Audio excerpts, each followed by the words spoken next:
Vamos conversar aqui sobre a Bíblia na Reforma Protestante.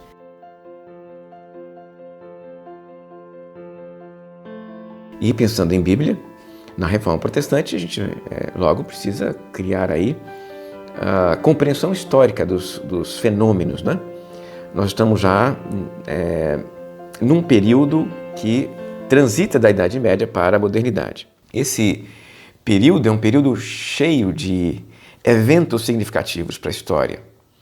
Nós temos a Reforma Protestante, que praticamente dividiu a história da Igreja, a história do cristianismo, né? Mas não é só a Reforma Protestante. É preciso lembrar que, no mesmo período, acontecem as descobertas, entre aspas, né, do continente americano, ou no continente americano.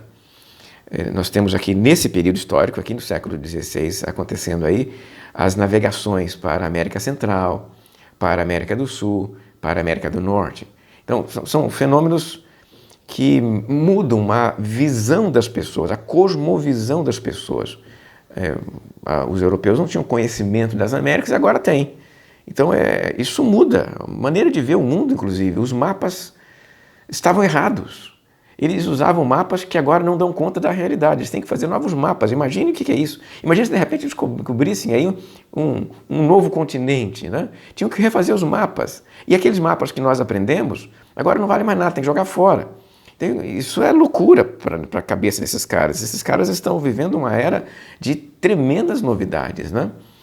Então, as grandes navegações, a Reforma Protestante, tem que pensar que no fim do Império Bizantino, e o aparecimento, então, dos turcos otomanos como um perigo, né, para o Ocidente. Os turcos estão fazendo pressões contínuas sobre o Ocidente. Durante boa parte da Reforma Protestante, a gente encontra menções aí às pressões dos turcos, ao avanço dos turcos, dos muçulmanos, e o cristianismo ocidental está agora com esse fantasma batendo nas portas, né? Nós temos fenômenos como as universidades aparecendo aqui, as cidades renascendo e crescendo. Nós temos aí períodos como o surgimento, né, fenômenos como o surgimento das monarquias ocidentais, né? O monarca português já apareceu já há algum tempo, aparece então aqui o rei da França, o rei da Espanha, o rei da Inglaterra. Nós temos aqui o imperador no Ocidente como uma figura significativa de poder, né? O imperador germânico também controla parte da Itália. Então são vários fenômenos, e esses fenômenos estão em ebulição aqui agora. Então falar em Reforma Protestante é falar de um período em que as pessoas estão aprendendo tantas novidades, que o mundo deles está se desmanchando e precisa ser reconstruído. Esse processo de reconstrução de mundo é difícil, né? Alguns dizem, então, que é preciso refazer o cosmos.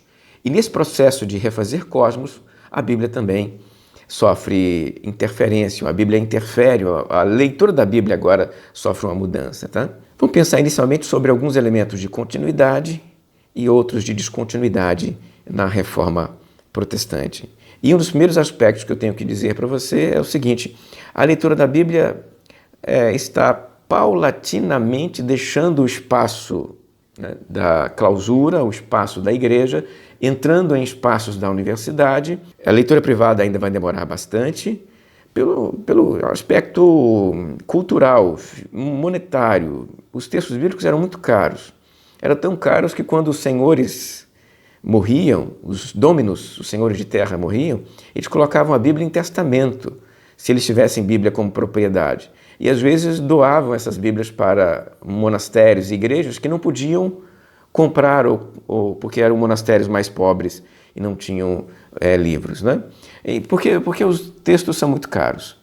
Então, a leitura da Bíblia ainda é realizada nos mosteiros, realizada nas igrejas, agora nas universidades e posteriormente em espaços privados. Para fazer essa leitura da Bíblia, as pessoas tinham que ter, então, algumas capacidades, né? Tinham que aprender a ler, tinham que saber ler. Os textos bíblicos estavam escritos nesse período histórico em latim. As leituras são feitas em latim no Ocidente e no Oriente em grego. Era preciso saber essas línguas, né? Então, o texto bíblico, nesse momento, indo para as universidades, ganhando o espaço universitário, ele pede alguns instrumentos de leitura diferentes, e um destes é o processo de renascimento cultural, ou de retorno às fontes. Os leitores dentro das universidades, eles estão interessados em reconstruir as fontes antigas. Eles vão olhar para o texto bíblico em latim e vão dizer: nós queremos ler o texto bíblico na língua original do texto. Eles vão aprender grego, vão aprender hebraico, vão se tornar professores de grego, professores de hebraico, e vão começar a traduzir o texto. As traduções bíblicas, então, passam a ser aí, um elemento recorrente, né? Lutero não foi o primeiro a traduzir a Bíblia para a língua coloquial, a língua comum das pessoas. Lutero fez isso, mas antes dele outros já fizeram, tá? Um elemento que é preciso mencionar também aqui é a invenção da imprensa. Gutenberg está criando aqui esse negócio que vai mudar, né, o mundo de uma maneira geral. Até agora os manuscritos são copiados, isso dá um trabalho danado, isso é muito caro. Daqui a pouquinho, por meio da imprensa, os livros baixam de custo e eles passam a ser feitos em grande quantidade. Aumentou a quantidade de livro, diminuiu o preço do livro, há um número maior de pessoas comprando livros e, consequentemente, querem aprender a ler para ler os livros, né? Imagine o que isso faz na cabeça das pessoas no mundo do Ocidente. Este retorno às fontes faz com que algumas interpretações bíblicas congeladas e fixadas durante a Idade Média comecem a ser problematizadas. Porque os autores estão lendo agora, os leitores estão lendo agora, em grego e em hebraico, e estão percebendo que talvez a interpretação anterior, provinda de um texto em latim, não dê conta do texto em hebraico e do texto em grego.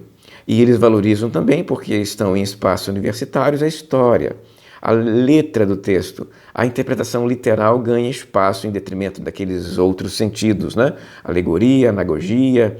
Eles estão sendo combatidos nesse momento e combatidos dentro do espaço universitário por causa aí desta paixão pelo texto na sua língua original. Esse fenômeno então do renascimento cultural produz aí alguns pensadores, não necessariamente pensadores teólogos, né? São filósofos vinculados à filosofia, à história do pensamento, mas eles também se interessam pelo texto bíblico. Erasmo de Roterdã é uma dessas figuras. Ele não era um religioso, ele era um leigo, mas ainda assim ele se interessa pelo texto bíblico e ele escreve textos sobre teologia, inclusive. Ele escreveu um livro sobre o livre-arbítrio, por exemplo, né? Livro esse que gerará um curioso debate entre ele, o Martinho Lutero, e depois o Calvino também entra no circuito, criticando o livro do Erasmo, né? Criticando aí a abordagem de Erasmo sobre o livre-arbítrio.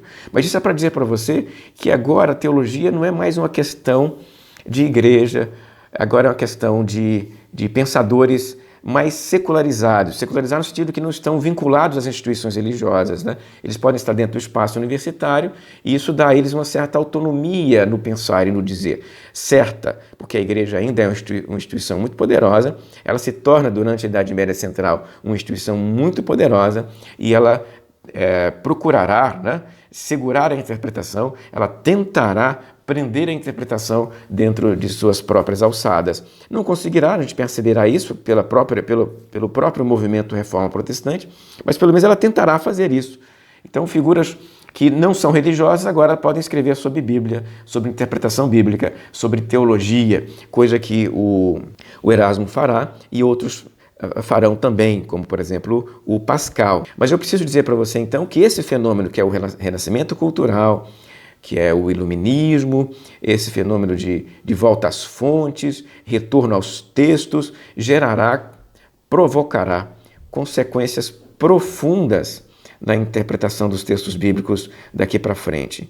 A reforma protestante, então, depende muito desse fenômeno mais amplo, que é a disseminação do livro, a descoberta de novas terras, a abertura comercial em direção ao Oriente, as pressões das universidades para renovar o pensamento, desejo de voltar aí às perspectivas greco-romanas, né, ao Renascimento. O Renascimento, na verdade, é uma tentativa de voltar aí a cultura greco-romana, né? Esse desejo de voltar ao passado, isso tudo faz com que a Bíblia seja lida de novas formas, de novos jeitos, né? Nós vamos parar por aqui. Até a próxima.